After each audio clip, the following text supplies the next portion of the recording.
Bienvenidos a todos de vuelta.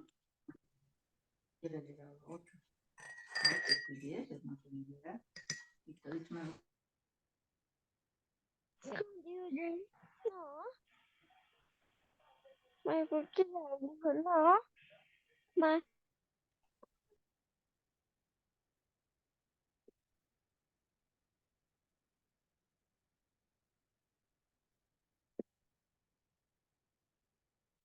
Ok, entonces, volviendo, ¿pueden ver mi presentación? Sí, ¿cierto? sí, Lice. Gracias. Volviendo Sí, a se ve. esta, gracias. Volviendo a esta narrativa sobre el alter, el otro, nuestra comprensión sobre nosotros mismos depende, obviamente, de vernos reflejados en las personas con las que convivimos. Por eso, seguramente, un alemán es en sus costumbres tan diferente a un boliviano, y un boliviano es tan diferente a un chino. Aquí dentro de nuestro país, un colla es muy diferente a un camba, un chapaco es muy diferente a un pandino, un cochalo es muy diferente a un orureño, ¿no? Entonces, porque nuestro ecosistema, nuestra cultura local, nuestras tradiciones particulares, nuestra forma de convivencia son diferentes en cada lugar. Y esto te da una forma y contextura del mundo. La alteridad en la base de la solidaridad, entendamos que el proceso de comprensión del otro refiere también o atañe a un proceso de construcción de una comunitas. Y la comunitas, la comunidad, es también a su vez una suerte de asociación mayor de las individualidades. Es decir, todas coexisten porque todas las partes cumplen algo en un todo, como en las tribus antiguas, ¿no? No todos eran cazadores. Habían unos que eran cazadores y otros eran recolectores. Habían otros que aprendían herbolaria y ayudaban a la gente a sanarse de sus enfermedades. Habían algunos que se especializaban en hacer los alimentos, cocinaban los alimentos, los preparaban, diversificaban las raciones alimenticias. Habían otros que estudiaban los astros y que podían predecir eclipses o manejaban los tiempos agrícolas. Habían los sabios, habían los curanderos, habían los cazadores, habían los que cuidaban a los niños. En un pueblo en el Amazonas, el pueblo Yanomami, no distingue a padres y madres individualmente, es decir, un niño no tiene un papá y una mamá. Todos los hombres adultos y todas las mujeres adultas del llano, el llano es la choza o el lugar donde convive toda la comunidad, viven en una sola maloca. Dentro de esa maloca vive todo un pueblo pequeño, ¿no? De unas 10 familias, digamos. Ahí viven todos los hombres y mujeres en sus hamacas. Y todos los hombres adultos y las mujeres adultas son los papás y mamás de esos niños, de los niños de el llano. Entonces, todos los adultos son padres y madres de los más pequeños. Y es una autocomprensión de la familia muy interesante, ¿no? Desde el punto de vista antropológico, obviamente, son formas de vida que se han ido perdiendo, pero que también nos enseñan de cómo deberíamos concebirnos a nosotros como sociedad. Desde las sociedades más antiguas y primitivas, poder recuperar el valor de coexistencia que nos ha permitido sobrevivir a tantas calamidades y no haber muerto en el proceso, ¿no? De no haber desaparecido como sociedad frente a las adversidades. El valor de la solidaridad se basa en el sentido de alteridad, es decir, viendo yo me en el otro, reconociéndome en el otro, pues puedo, por un sentido de pertenencia, activar mi capacidad de solidaridad con esta relación en el otro. Y esta relación se basa en ser solidario, es también una afección, un sentimiento de cuidado del más débil. Sea este el más pequeño, porque es el más niño, el más indefenso frente a la adversidad, o sea, el más anciano, o el que está enfermo, o el que menos tiene. Entonces ahí activamos la solidaridad, porque si somos todos un equipo, entonces necesitamos que cada parte pueda funcionar operativamente bien, y esto necesita pues de la anuencia de todos. La ética de la alteridad significa obrar bien, dándole un significado muy preciso a este obrar bien. Permitir la vida de el otro, es decir, no dejarlo morir. Fíjense qué valor más, qué sentido tan profundo tiene la filosofía de la alteridad. Pues no se va con nimiedades, ¿no? No se va con las particularidades ñoñas del hombre contemporáneo, que la famosa generación de cristal la ha convertido en una suerte de máxima, ¿no? Que yo y mi individualidad es lo único que importa. Perdón, estaba tomando agüita. Entonces necesitamos permitir, garantizar la vida del otro, no dejarlo morir, no dejar que el niño indefenso se muera, no dejar que el viejito, anciano, se muera, garantizar que cada parte del llano, de la comunidad, se desarrolle con plenitud. La alteridad se contrapone a la mismidad, la yoidad, la totalidad. Esos términos gestados, nacidos en la filosofía postmoderna. La alteridad como ruptura con la mismidad, ¿no? Si la filosofía postmoderna apuesta a una autocomplacencia del individuo, mirándose en sus pequeñas victorias, en sus pírricas victorias, donde ya no hay concepto de comunidad, no hay concepto de solidaridad de por medio, sino el capitalismo nos ha empujado a considerar que son nuestros esfuerzos individuales los que garantizan mi felicidad y mi bienestar. La famosa sentencia de los burgueses que dice que los pobres son pobres porque quieren es precisamente la caricatura que ha dibujado la posmodernidad en nosotros. Creemos que la sociedad es justa, creemos que la sociedad la administran los que más trabajan, cuando sabemos perfectamente que los que más dinero tienen no son los que más han trabajado, son probablemente los que más han explotado o son los que se han beneficiado de la herencia de sus padres. Recientemente ha salido un estudio publicado en parte por la BBC que dice que la gran mayoría de los ricos actuales no ha construido su riqueza, sino la ha heredado. ¿Y de quién la han heredado? ¿Quiénes fueron los que se hicieron ricos en antaño? Los que tenían a su custodia los medios de producción de las grandes factorías.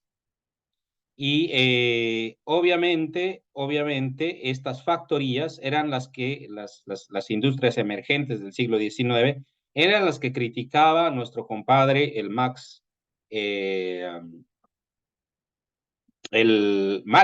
Carlos Marx, ¿no? De que el capitalista, dueño de los medios de producción, ¿sí? No solo era dueño de los medios de producción, sino además del trabajo que invertía cada individuo en su fábrica, en su industria.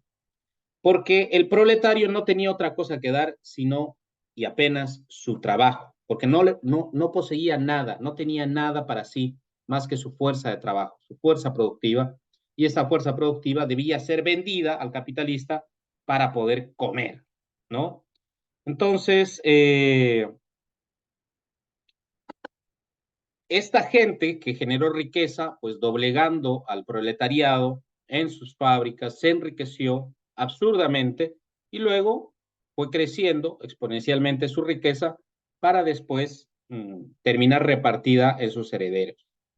Como les digo, este estudio reciente nos da cuenta de que la mayoría de los grandes millonarios del mundo nunca generó un solo billete por sí mismo, sino son las utilidades que le reporta la riqueza que produjo su abuelo en el pasado a costa de la explotación de los proletarios.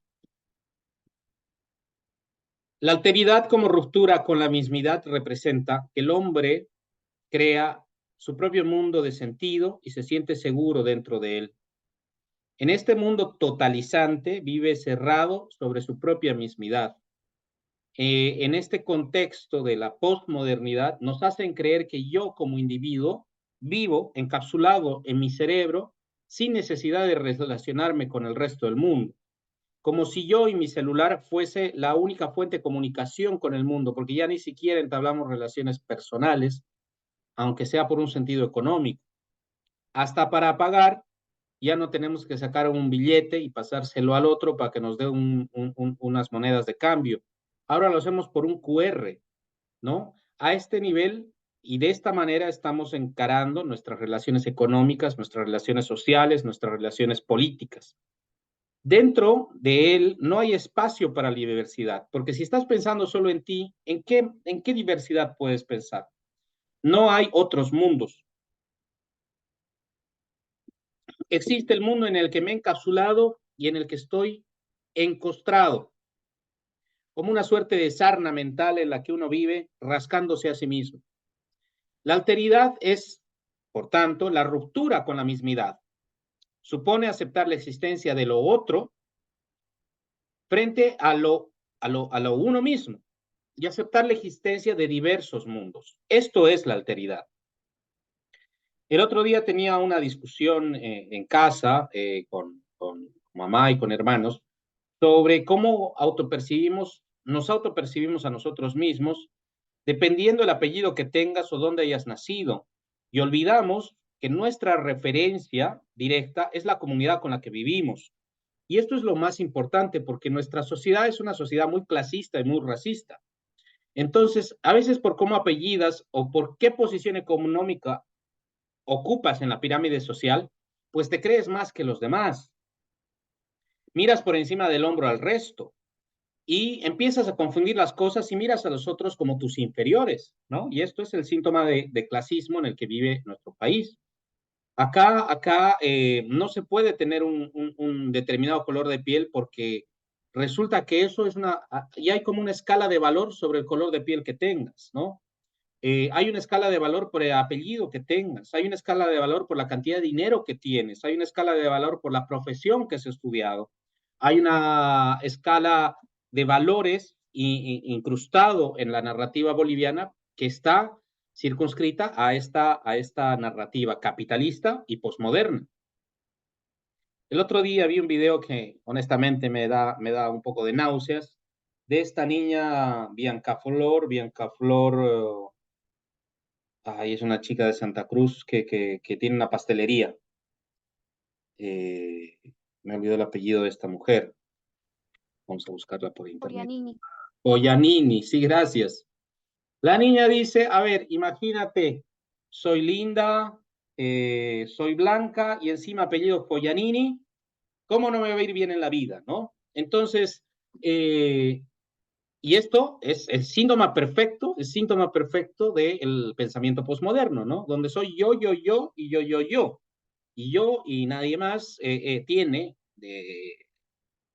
la prueba empírica de mi éxito, ¿no? Es decir, soy yo, porque soy yo la exitosa, cuando no recuerda que su abuelo, si no me equivoco, el que construyó el puente que conecta con el Urubo, es el detentor de la fortuna. Hace un ratito estábamos hablando de los ricos de la época industrial y postindustrial que amasaron las fortunas de los actuales ricos. Aquí pasa lo mismo. Esta niña Poyanini es probablemente la nieta de uno de los hombres más ricos de Santa Cruz en el siglo XX, ¿no?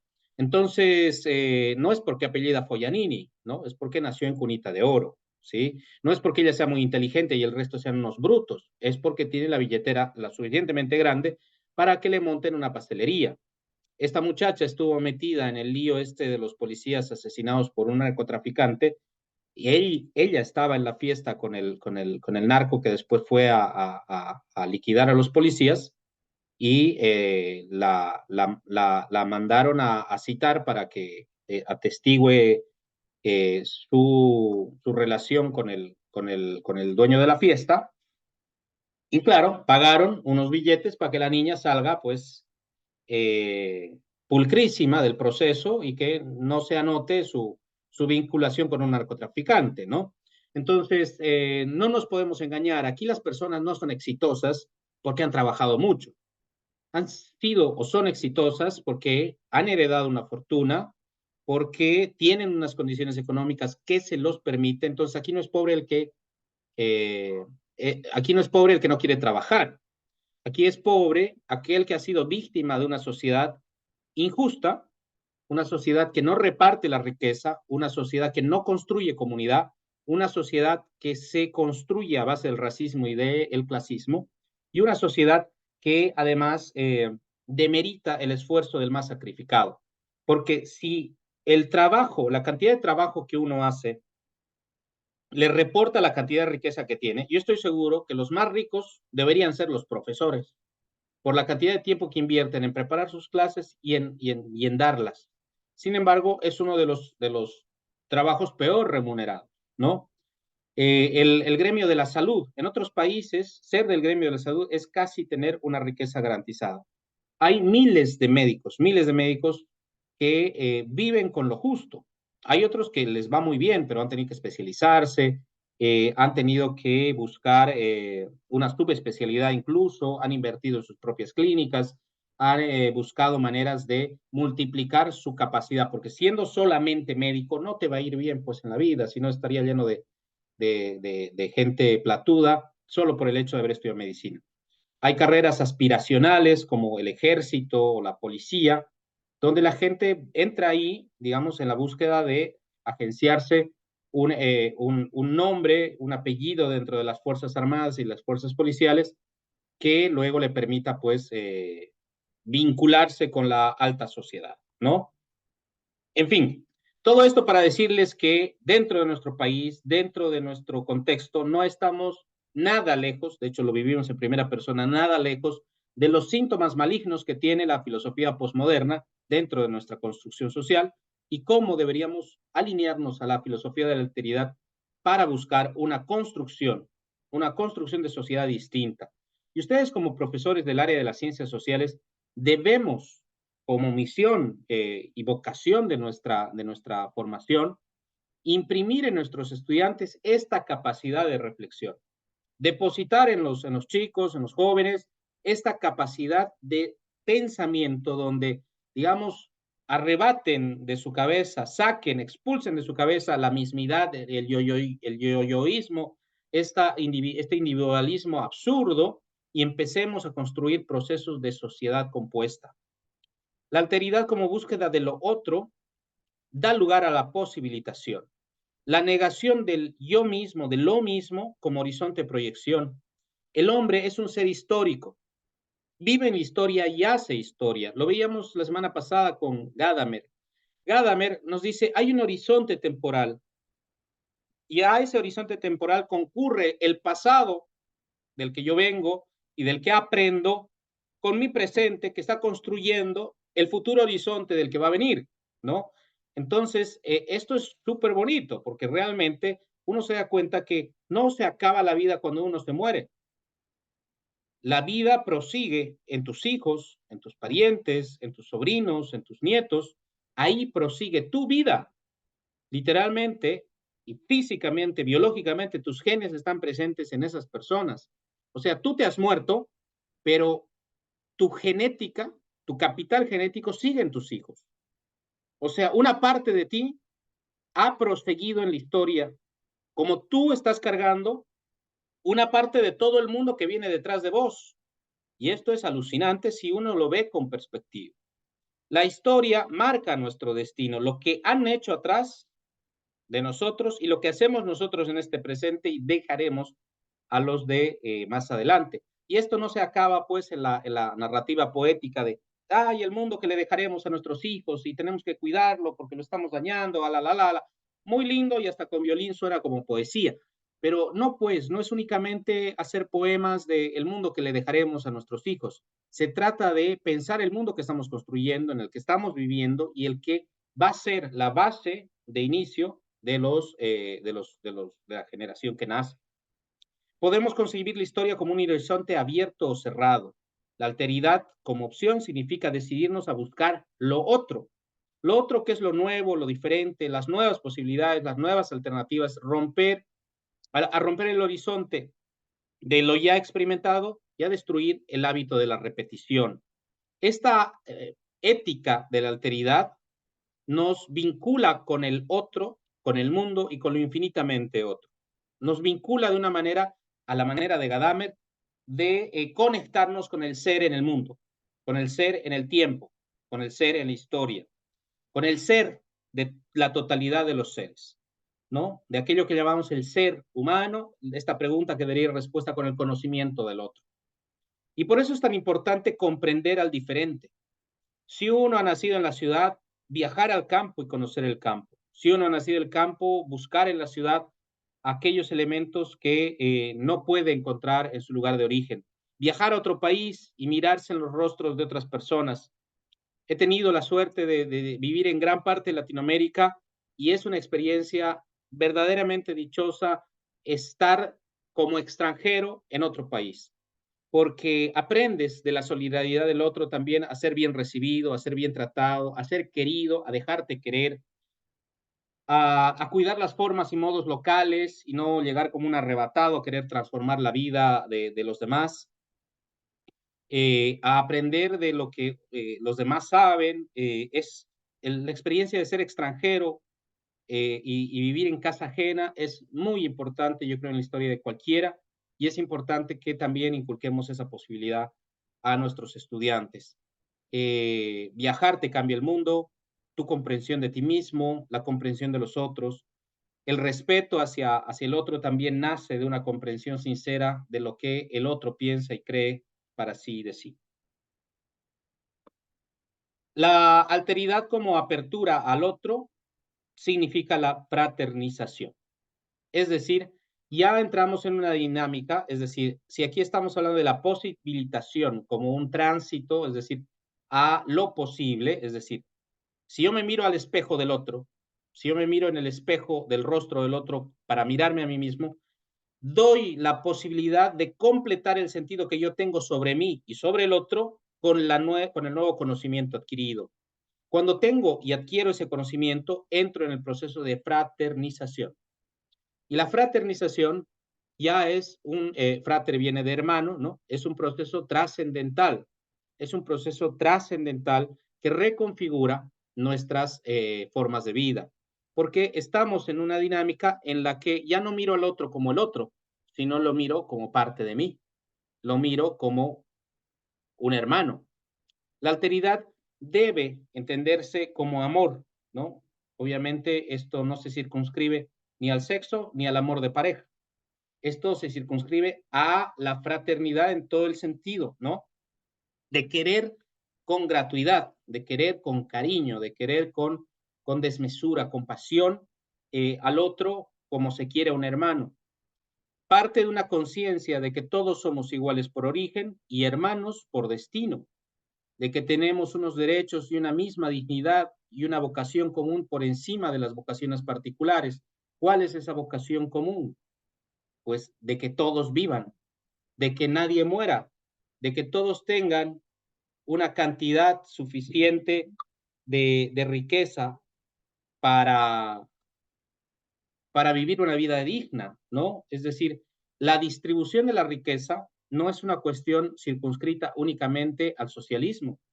El capitalismo primero, el capitalismo de Smith, aspiraba a que la generación de riqueza fuese tan constante y tan pujante que el desborde de la riqueza por sí misma iba a provocar el bienestar de toda la sociedad, ¿no? Es decir, que los dueños del aparato productivo, de los medios de producción, iban a producir tantas fuentes de trabajo que a nadie le iba a faltar trabajo, que todos iban a poder recibir un salario digno, que todos iban a poder construir una sociedad cuya distribución de la riqueza le garantice a todos una vida digna. Pero ¿qué ha pasado? Pues estamos viendo que las sociedades no se construyen así armónicamente y de que el capitalista quiere con mucho gusto distribuir todos sus excedentes, todos sus réditos, sino al contrario, acumula, acumula, acumula, acumula, acumula, cuando sabe que no se va a poder gastar toda esa plata, ¿sí? Entonces, esa plata ya no la maneja un individuo, no es que el mundo empresarial se mueva como veíamos quienes han visto este dibujo animado como Rico Magpato, ¿no? Que tenía una bóveda y él se ponía a nadar en el mar de monedas de oro, ¿no? Ya no se maneja así el capital económico. Ahora son transnacionales, son grandes buros económicos que administran esa fortuna por siglos, ¿no? Los banqueros fueron el primer modelo transnacional de manejo de la economía y actualmente son las grandes empresas tecnológicas, las empresas que manejan bienes raíces, las empresas que manejan también el tema de desarrollo industrial, etcétera, ¿no? Desarrollo de líneas de producción. O sea, Toyota no es ya del señor Toyota, ¿no? Toyota es una empresa que maneja tranquilamente unas 50, 60 fábricas de autos en el mundo, ¿no? Entre las mismas fábricas de automotores se intercambian motores, se intercambian repuestos. Un vehículo Fiat puede tener dentro un motor Audi, su sistema de transmisión es Renault. Entonces ya son corporaciones, grandes corporaciones económicas que manejan el capital y que lo perpetúan en las mismas manos, ¿no? Entonces ahí se dañó pues el modelo capitalista en el que se pretendía que la generación de riqueza iba a ser equitativa, la generación de dinero, de fuentes de empleo y todos felices y contentos con un buen empleo y una buena remuneración. Pero no funciona así la vida, ¿no? No funciona así la vida. Las grandes corporaciones contratan o subcontratan a trabajadores del tercer mundo porque cobran barato, porque no tienen que pagar beneficios sociales como se pagan en Europa o en Estados Unidos. Por eso les resulta más conveniente, más económico, pues poner a los desarrolladores de software en la India, ¿no? Todos los desarrolladores de software son gente de la India o son gente de China que trabaja desarrollando software para los gringos y para los europeos. Y a ellos, pues les llegan migas de todo lo que potencialmente pueden generar esas aplicaciones en el resto del mundo. Siguiendo con esto, la alteridad como una conciencia de nuestro ser otro es un proceso de identificación. Ya nos quedan 10 minutitos para terminar esta segunda sesión y luego vamos a pasar a nuestro tercer momento, en el que iré cerrando ya lo concerniente a esta exposición y hablaremos de nuestro trabajo para la cuarta semana. Entonces, si hemos pasado de la posibilitación, es decir, la posibilidad de abrir mi horizonte al horizonte del otro y juntar nuestros horizontes en uno mismo, nos pone en la condición de la fraternización, esto es, encontrar en el otro a un yo que es el espejo mío, ¿no? Es un hermano, una hermana, y aquí nuestro ser otro es la identificación, es decir, verme en los ojos del otro como si me estuviese viendo a mí mismo. La identidad de un pueblo, como la de una persona, está íntimamente vinculada a su pasado, a las experiencias del pasado. Confiere a un pueblo determinado una forma de ser que se permite identificar, que es posible identificarlo por sus características, lo que decíamos al principio. No, por eso es tan diferente un alemán respecto a un boliviano, por eso es tan diferente un boliviano respecto a un brasileño, porque tienen una tradición, unas formas y unos modos heredados, aprendidos, transmitidos de generación tras generación. Lo mismo nos pasa acá con un collita y un cambita, con un norteño y un sureño, ¿sí? Con un chaqueño o con un bayuno. Todas esas diferencias vienen de una construcción histórica. Y pasa lo mismo cuando nos confrontamos con el otro y nos alineamos en el proceso de fraternización. Compartimos una historia y el acumulado de esa historia nos da lugar a una identificación. Nos identificamos. Es como la historia de los mejores amigos, ¿sí? Uno no nace siendo el mejor amigo de nadie. Con la familia estamos obligados a convivir con la familia porque forma parte de ese núcleo familiar con los que tuvimos que convivir por nacimiento. Entonces, de cierta manera, nuestras relaciones familiares están dadas per se, pero nos vemos nosotros individualmente obligados a construir una relación a largo plazo con los hermanos y con los padres. En cambio, con los mejores amigos, tú escoges a quién va a ser tu mejor amigo. Y tú escoges con él hacer una trayectoria de vida, un camino a recorrer y compartir una historia de experiencias y de momentos memorables en tu vida como amigo. Y me imagino que cualquiera de ustedes lo puede afirmar de la misma manera. Yo a mi amigo Juan Carlos lo puedo ver después de 10 años y vamos a retomar la conversación que dejamos 10 años atrás, como si no hubiese pasado un solo minuto de habernos separado. Nos vamos a abrazar y nos vamos a querer y nos vamos a sentir tan placenteramente a gusto con esta amistad porque hemos construido esa historia que nos permite identificarnos en el otro como si fuese yo mismo. No existen verdaderas diferencias, sino puras definiciones accidentales. Mi amigo Juan Carlos tiene barba y yo no la tengo. Mi amigo Juan Carlos eh, tiene los brazos delgados y yo los tengo gorditos. Mi amigo Juan Carlos le gusta usar botas y a mí me gusta usar calzados deportivos. Todas esas cosas no interfieren en la amistad. Es decir, son accidentes que no forman parte de la amistad. Nada de eso, nada del individuo y su particularidad define la amistad. Hemos de tomar de nuestro propio ser, hemos de definir nuestra identidad, tenemos que luchar por ser auténticos. Cuando entramos en este diálogo de fraternización con el otro, pues tenemos una certidumbre aún mayor de quién somos, qué es lo que somos y qué representamos para el otro en su historia. Entonces, la autenticidad aquí está dada precisamente en ser representativos, en ser significativos en la vida de los demás, porque la cuestión en sí aquí tiene que ver con dejarle un legado al otro, porque el otro nos está dejando también un legado, ¿no? Nuestra vinculación de amistad con el otro, que puede ser particularmente con un sujeto, pero puede ser mucho mayor si pensamos en un pueblo entero, ¿no? Es decir, he pasado cerca de 5 años, 4 años y medio en Colombia, he vivido en Colombia durante casi un quinquenio, y cuando llego a Bogotá me siento como llegando a La Paz, o sea, no encuentro diferencias, aunque obviamente son ciudades distintas. Una es muy lluviosa, Bogotá es muy lluviosa y sí la siento como parecida a La Paz, pero llego ahí y no me siento ya un extranjero. Me encuentro con mis amigos y siento la satisfacción, exactamente la misma satisfacción de haberme encontrado con mi amigo Juan Carlos y poder retomar una conversación dejada años atrás, ¿no? Entonces, la autenticidad está en marcar huella y ser marcado por las huellas de los otros.